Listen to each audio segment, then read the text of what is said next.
Dag sê, baie dankie dat ons weer kan saamkuier en soos wat ons gesê het, is altyd 'n baie groot voorreg. Hierdie op weg wees saam met die woord van die Here is vir my persoonlik 'n wonderlike uitdagende en groeigeleentheid.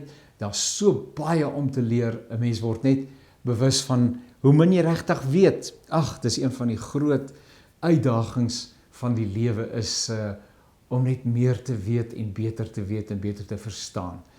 En 'n ouer mens word, hoe minder weet jy. Ek weet niemand was so slim soos 'n tiener nie, sê hulle, nee. Ek probeer jy al die antwoorde op al die vrae van hierdie lewe. En dan soos die lewe met jou aanloop en veral na mate 'n mens bietjie ouer word, kom jy agter, ek ken ten dele, nee, ek weet ten dele. Eendag sal ek ten volle ken soos wat Korintiërs 13 vir ons leer, maar dit wat ek nou weet en mense veronderstel om te kan sê, so saam met die grysheid kom die wysheid, maar ek is bevrees.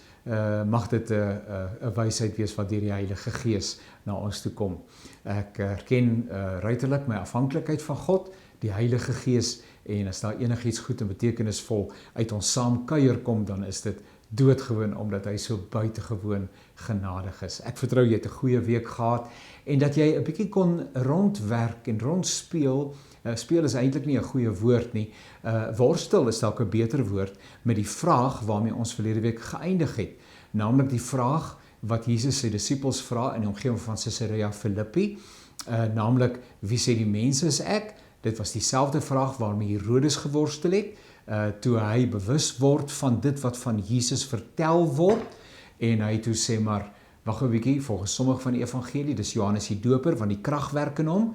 Hy het in die dood opgewek, Johannes wat ek doodgemaak het, en dis waaroor ons vandag gesels. En in die Lukas evangelie sê, nee, wag 'n bietjie, ek het Johannes doodgemaak, wie's hierdie ou? Wie's hierdie ou wat nou weer op die toneel verskyn het? Ek het net gedink, ek het nou van een ou ontslaat geraak, hier's nou so waar alweer 'n ander ou wat die slaai kom die mekaar krap en die wêreld bietjie kom ontwrig met sy boodskap. En dan daardie vraag, maar wie sê die mense is ek? Al die verskillende perspektiewe op die persoon van Jesus, en dan maar wie sê julle is ek, wie sê julle ek is eintlik die vraag, en hoe dat jy ook in hierdie week met jou eie persoonlike omgang met die Here met hierdie vraag geworstel het. En dan wil ek sê, so saam met die disippels sê, Here help my ongeloof, ons is maar net mense, dankie dat U ons verstaan, maar Here, my beste is, ja, U is die Christus, die Seun van die lewende God. En as ek nie vir U het nie, het ek niks. As ek nie hierdie belydenis het nie, het ek ook niks om te bou nie. Op hierdie belydenis sal ek my kerk bou, sê Jesus. As ek nie daai belydenis het nie, kan ek ook nie my lewe bou nie. My lewe staan vierkantig, is gebou op daardie belydenis. En as ek in my belydenis van wie hy is wankel, dan wankel my totale lewe. Dan stort my totale verwysingsraamwerk in mekaar. En dan het ek inderdaad 'n krisis. Nou julle ouens, ons is besig met Johannes en kom ons dink net 'n bietjie, wat weet ons nou al van Johannes? Ons weet dat hy 'n wegbereider was, vooruitgesê Jesaja 40, ek dink dit kom vandag weer hier in die teks na vore, nee, waar daar iemand gestuur word as die wegbereider. Ons ken mos nou al daai agtergrondskennis van wanneer 'n belangrike persoon op die toneel verskyn het, of dan sy 'n besoek sou gebring het aan 'n gemeenskap, dan is daar 'n wegbereider vooruitgestuur om die pad te gaan voorberei, gelyk te maak, die aankondiging te doen, mense se verwagting, die afspraak te maak dat mense gereed sal wees. Ek dink maar aan baie van die rolprente wat gewys word, dan sien 'n mens hoe die mense langs die pad staan, nee. Vandag is dit maar nog so, as ons hoor dat 'n hoogwaardigheidsbekleer in 'n bepaalde omgewing gaan optree en deur die strate gaan ry, of wat ook al die geval mag wees, dan dink maar byvoorbeeld aan die koninklike troues of die besoek van die paus aan gemeenskappe, miskien minder so in die westerse wêreld, waar ons in meer protestantisme, 'n protestantse vertrekpunt het. Maar feit van die saak is dan dat jy mense wat langs die pad is, nee, mense het geweet dat daardie persoon gaan kom, en daar is allerlei eerbewyse wat die verskyning van daardie persoon begelei. Johannes die Doper was so 'n persoon. Hy was die laaste van die Ou Testamentiese profete, en hy was die eerste van Nuwe Testamentiese profete, by wyse van Spreuke, wat dan gekom het om dan hierdie nuwe tydvak in te lei. Hy is 'n skarnier tussen die Ou en die Nuwe Testament. Hy is die een wat soos Elia verskyn. Dit was die verwagting. Onthou, rondom die Messias verwagting was daar 'n hele klomp dinge wat in die volks se hart geleef het, naamlik dat daar gaan 'n profeet kom soos Elia. In die woorde van Matteus, 'n profeet soos Jeremia. Daar gaan iemand kom soos een van die Ou Testamentiese profete. Onthou, tussen die Ou en die Nuwe Testament was daar 400 jaar van stilte gewees. Maar in daai tyd het die verwagting gegroei dat die Messias gaan kom. Die hartseer is dat toe die Messias kom, volgens die Johannes Evangelie, hom nie aanvaar het nie, want die Messias verwagting wat hulle gehad het, was natuurlik een wat hulle kon bevry van die Romeinse juk.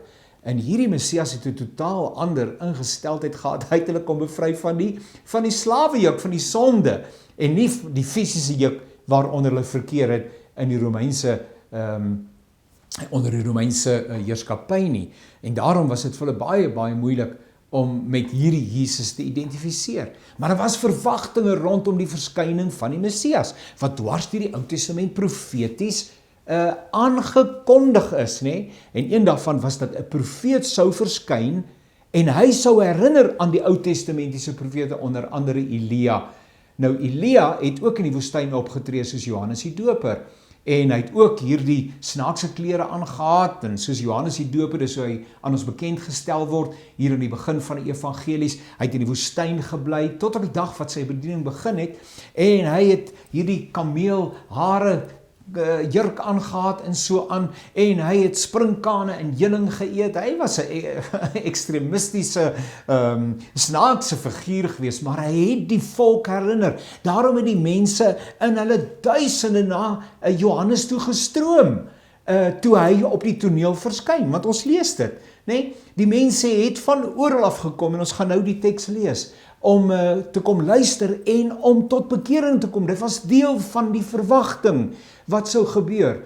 En ook die aankondiging wat Johannes gemaak het, wanneer hy sê, maar daar kom een en hy gaan julle doop met vuur en die Heilige Gees, dat die Heilige Gees op 'n besondere manier werkend sou wees in die messiaanse tydvak, in die verskyning van die Messias.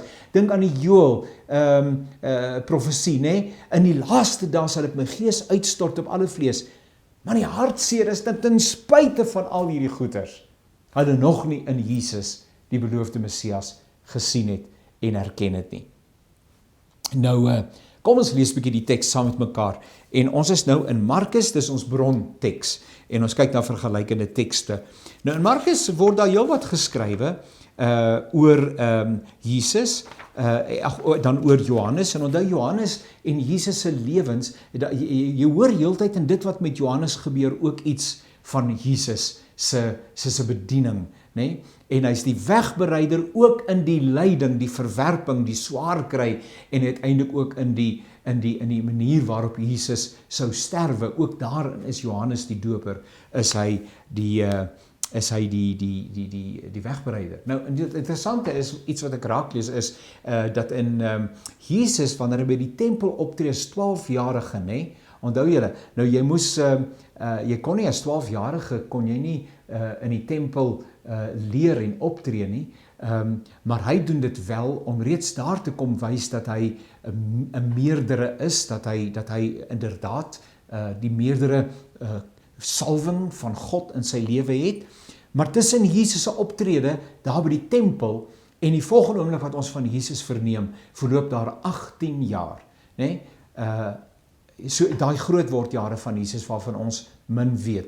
En dis dieselfde met Johannes die Doper. Ons kry vir Johannes die Doper en ons kry sy die aankondiging rondom sy geboorte, en dan weet ons eintlik niks van Johannes se groot word jare en alles nie. Ons word dan bewus van Johannes die Doper se bediening, want daai bediening kon eers beslag kry wanneer hy as volwassene optree, naamlik soos in Jesus geval rondom die ouderdom van 30. Nou begin die teks in Markus hoofstuk 6, vroeër het Herodes self natuurlik sy leiwag gestuur en Johannes laat vang, of sy soldate gestuur en Johannes laat vang. Hy het hom in die tronk opgesluit op aandrang van Herodias, die vrou van sy broer Filippus. Herodes het met haar getrou. Nou, ons het dit nou al laas keer vir mekaar gesê, en hierdie is baie belangrike agtergrondskennis. So ons het Herodes die Grote, dis nou die ou wat die heerskappy gevoer het in die tyd van Jesus se verskyning op aarde, nê? En hy was 'n wrede koning wat ook van sy eie seuns laat doodmaak het, omdat hulle vir hom 'n bedreiging ingehou het. Hy het die babietjies laat doodmaak en alles wat daarmee saamhang. Hy het verskeie seuns gehad uit die aard van die saak, onder andere vir Herodes Antipas. Dis die een van wie ons nou hierso lees, naamlik Herodes Antipas. Dan het ons Herodes Philippus, dis 'n ander seun van Herodes die Grote. En hierdie Herodes Antipas en Herodes die Grote, Herodes Philippus, kom ons sê maar nou Antipas en Philippus, hulle is halfbroers, want hulle het verskillende ma's. En nou, hierdie Herodes Antipas het nou met sy broer Philippus se vrou getrou, sy was Herodias. Nou, Herodias was 'n nooi waarmee jy nie gemors het nie. Kyk, as sy 'n ding wou gehad het, dan het sy gesorg dat sy hom kry. Sy is met 'n ander broer van Herodes die Grote getroud. En ek kan nou nie sy naam onthou nie. En by hom het sy 'n dogter gehad. En haar naam was Salome. En dis daai Salome wat in hierdie gedeelte voor Herodes en die mense wat hy genooi het vir sy verjaarsdag kom dans. En ek gaan nou ietsie daaroor sê. Julle so, daai intrige en daai wat noem ons die goeie sepie, né? Ek bedoel, daar's baie, die Bybel het ook maar sy sepies en sy streepies. En ook hier in die koningshuis, of dan in die huis van die vorste, of wie dit ook al wil noem, ook daar is daar maar die intriges en al die dinge wat daarmee saamhang. Nou, so, kom ons lees die teks. Vroeger het Herodes self gestuur en Johannes laat vang. Hy het hom in die tronk opgesluit op aandrang van Herodias, die vrou van sy broer Philippus. Herodes het met haar getrou. Nou, net om te sê dat in Matteus staan daar, Herodes het Johannes laat vang, laat boei en in die tronk laat opsluit. Ek het dit in donker gedruk, toe ek daaroor dink. Julle ouens, kan jy nou jouself voorstel, een man, wat in die woestyn bly, ek bedoel, 'n woestynbewoner, vir alle praktiese doeleindes, 'n vreemde, 'n ekstremis, ek bedoel, hoor net watter moeite word daar gedoen. Hy word gevang, geboei, en in die tronk opgesluit. So sterk, nee, was die profetiese inhoud en die impak van hierdie een man se getuienis.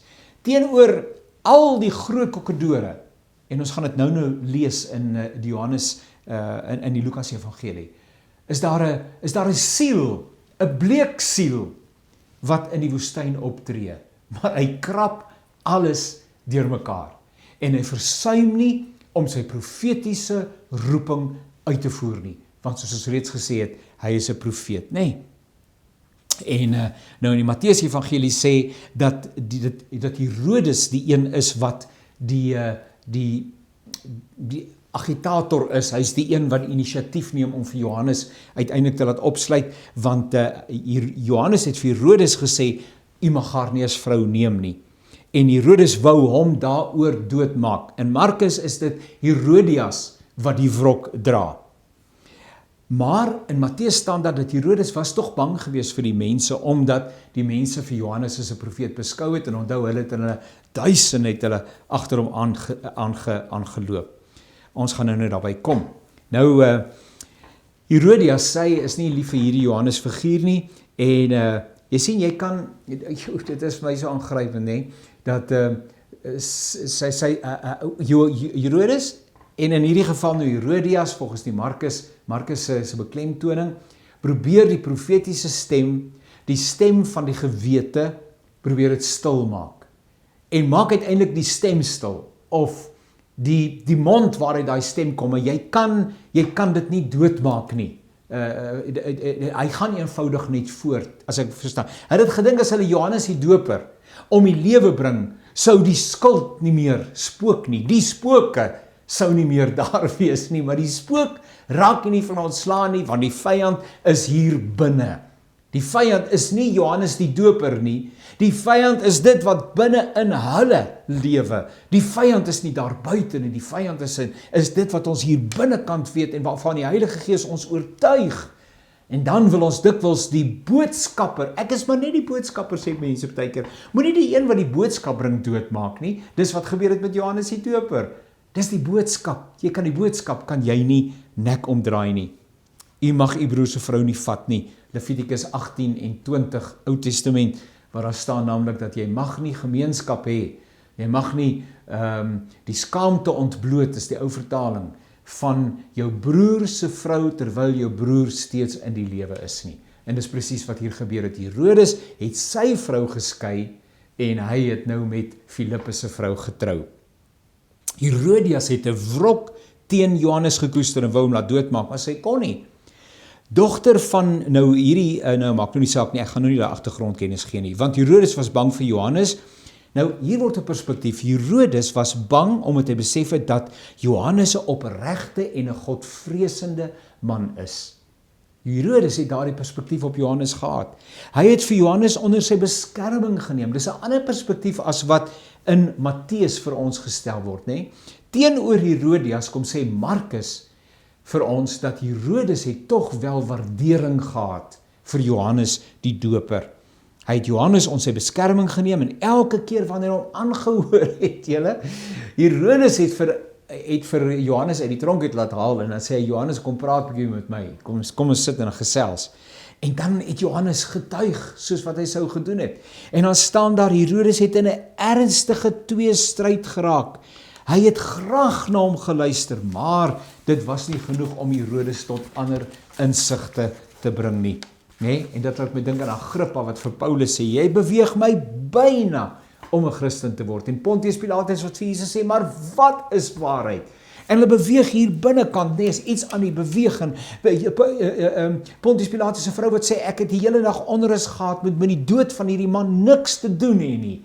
Maar is nie sterk genoeg om hierdie mense te beweeg tot 'n oorgawe en 'n vry laat van hulle eie vooropgesette idees nie. Hierdie Herodias, die vrou van Herodes Antipas nou, het net gewag op haar geleentheid, slinks, nê? En toe Herodes op sy verjaarsdag, nou hierdie perspektief word deur Markus vir ons gegee, hoofamptenare, opperbevelvoerders en die hoë lei van Galilea word almal genooi, hier is 'n groot partytjie aan die gang, nê? Almal uit Galilea, die gebied waaroor hierdie Herodes Antipas dan nou die heerskappy gevoer het, aanstekens, word mense na 'n feesmaal toe gelei. Ai, julle, kan jy dit in die lewe oor vertel? Hierdie Herodes is eintlik 'n man, behalwe Herodias, sy is nie 'n mooi mens nie. Maar Herodes word geteken ook hier as iemand wat geen inbors nie, hy het karakter, hy het nie ruggraat nie. Hy is, hy's 'n verkleur mannetjie. Hy word maklik tot ander insigte begelei en veral wanneer hy onder die invloed van drank is en wanneer sy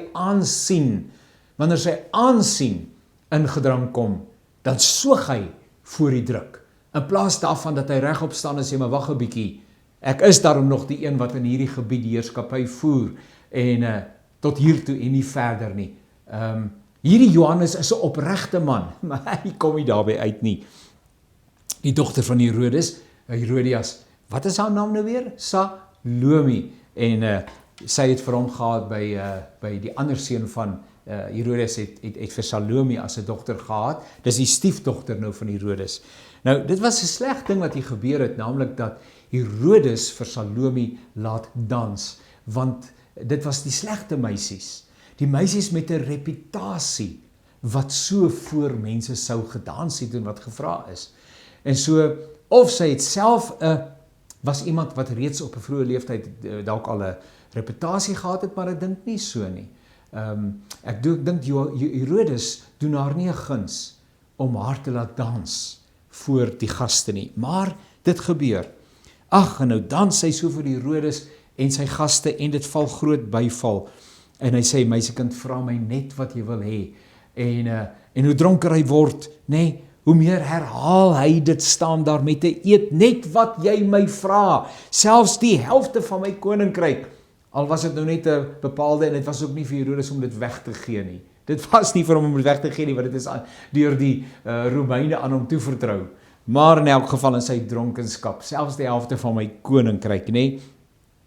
En sy het uitgegaan en sy gaan vra vir haar mamma, wat moet ons doen? Ai, is dit nie brutaal nie, nee, daar is ook sulke wrede gedeeltes, en van die trauma, niks word daarvan vertel van die trauma, die emosie nie, baie klinies, bykans kom die teks na ons toe. Ek wil die kop van Johannes sê, en al wat gebeur is, dat die koning staan daar's baie versla, maar hy het met 'n eed beloof, en hy wil nie nou teruggaan op sy woord nie, hy gee die leiwag opdrag, en hy stuur om Johannes se kop te gaan haal, en sonder seremonie. Wat sal gebeur daar? Wat sal Johannes belewe het?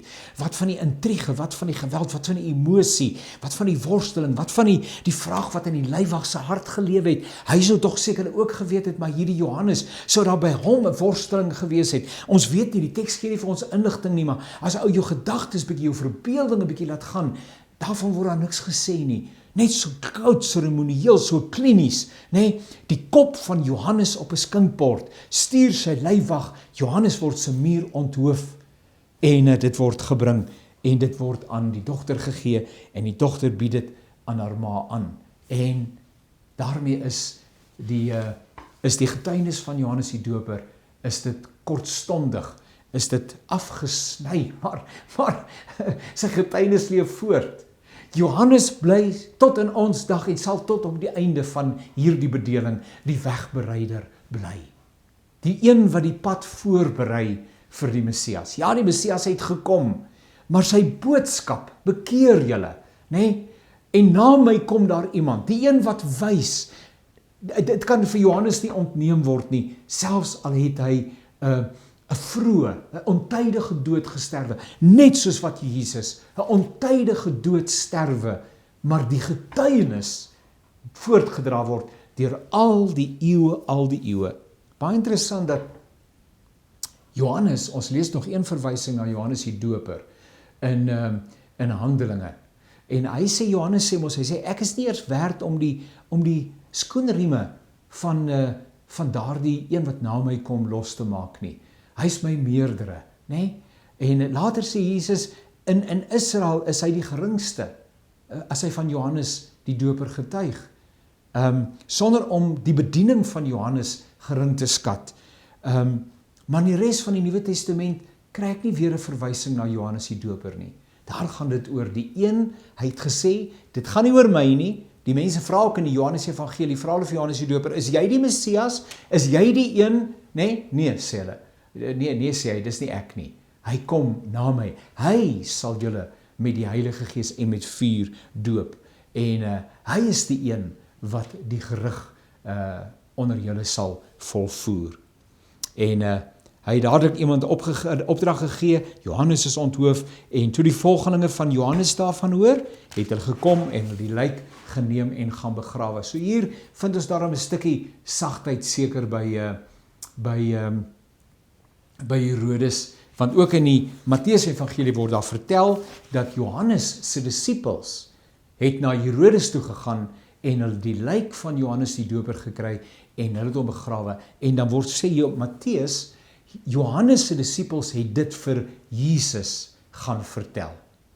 En dan is dit wanneer Jesus hoor dat Johannes die Doper onthoof is, dat Jesus vertrek en dat hy na die noordelike streke toe gaan as 'n profetiese getuienis, dat sy eie mense sy boodskap nie aanvaar het nie, en hy vertrek na Galilea, waar daar ook 'n baie sterk heidense gehoor is, om die koms van Christus na die wêreld toe, want so lief het God die wêreld gehad, dat hy sy enigste seun gegee het, sodat elkeen wat aan hom glo, nie verlore sal gaan nie, maar die ewige lewe sal hê. Julle sien, hierdie goeie so met mekaar vervleg, nê, en so absoluut aangrypend. Nou ek wil net deurlees, deur die teks, wat dieselfde gebeure vir ons skets, maar by mekaar trek, en ons vind dit in die Lukas Evangelie.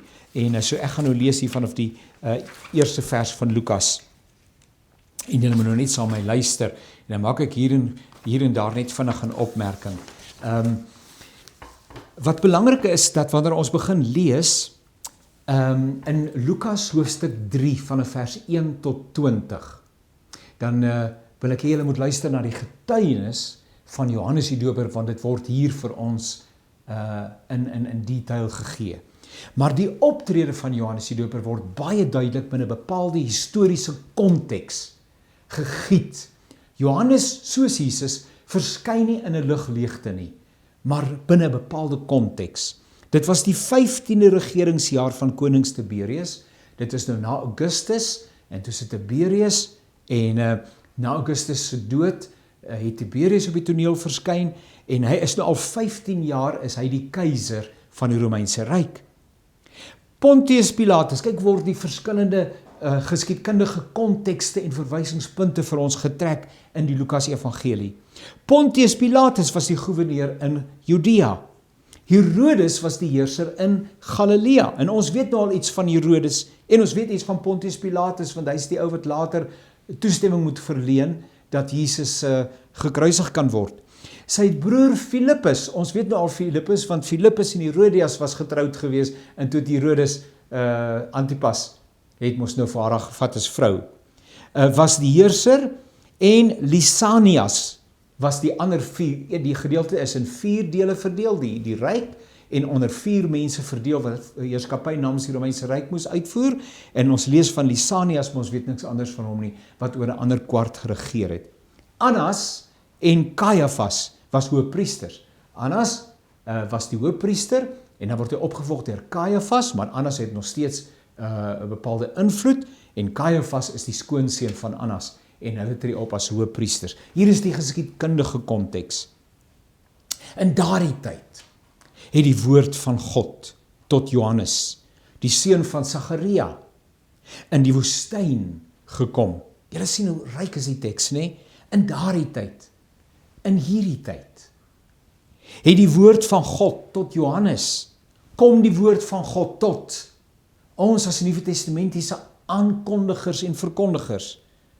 Die seun van Sagaria, in die woestyn, bepaalde konteks, ook ons eie konteks. Hy het deur die hele Jordaanstreek gegaan en verkondig. Johannes is nou al 'n volwasse man. Bekeer julle en laat julle doop en God sal julle sondes vergewe. Die sogenaamde bekeringsdoop, waaroor daar baie geskrywe is. So staan dit geskrywe in die profeet Jesaja. En met ander woorde, die teks in Jesaja 40 word aangehaal. Iemand roep in die woestyn. Jesaja het al vooruit gesê, iemand roep in die woestyn. Van wie word daar gepraat? 'n vooruitsegging Johannes die Doper. Maak die pad vir die Here gereed, maak die paaie vir hom reguit. Elke kloof moet opgevul word, elke bult plat gemaak word, die krompaaie moet reguit en die ruwe paaie gelyk gemaak word. En dit is nou met ander woorde om die weg voor te berei. En al die mense, Lukas, die hele wêreld, sal die verlossing sien wat van God afkom, Jesus, die Nuwe Testamentiese Messias. Die mense het in groot getalle uitgegaan om deur Johannes gedoop te word. Hy het vir hulle gesê, julle slange, nee, Johannes, julle slange, wie het julle wys gemaak dat julle die dreigende toorn van God kan ontvlug? Hy het in geen onduidelike terme nie. En wie is die mense wat na hom toe stroom hier in Judea? Dis die volk van God. Dis die verlore huis van Israel. Julle slange, wie het vir julle te kenne gegee? Dra die vrug wat bewys dat julle bekeer is. Ek is 'n bekeerde. Ek is 'n kind van die Here. Sê Johannes die Doper, wys my. Waar is die vrug? Waar is die vrug van die bekering? En moenie vir julle sê, ons het Abraham as voorvader nie. Nee wat? Daai is 'n gewaande en is 'n begronding en 'n valse sekuriteit wat nie gaan bly staan nie. Om te sê, maar Abraham is ons voorvader nie. Ja, hy is die vader van alle gelowiges, maar dit is nie genoeg nie. Julle moet tot bekering kom. Want dit sê ek vir julle, God kan nie hierdie klippe vir hom, kinders van Abraham, verwek. Die by lê al klaar teen die wortel van die bome, dis 'n laatuur, Israel moet tot bekering kom. God het dwars deur die geskiedenis, die heilsgeskiedenis, profeet op profeet gestuur, en toe sy laaste profeet Johannes gestuur, en julle moet luister, want hy is die wegbereider. Elke boom wat nie wederkeer goeie vrugte dra nie. Julle, daar's nie sprake van 'n pie in the sky when you die nie. Dis 'n baie duidelike tuiskom, 'n kontekstualisering.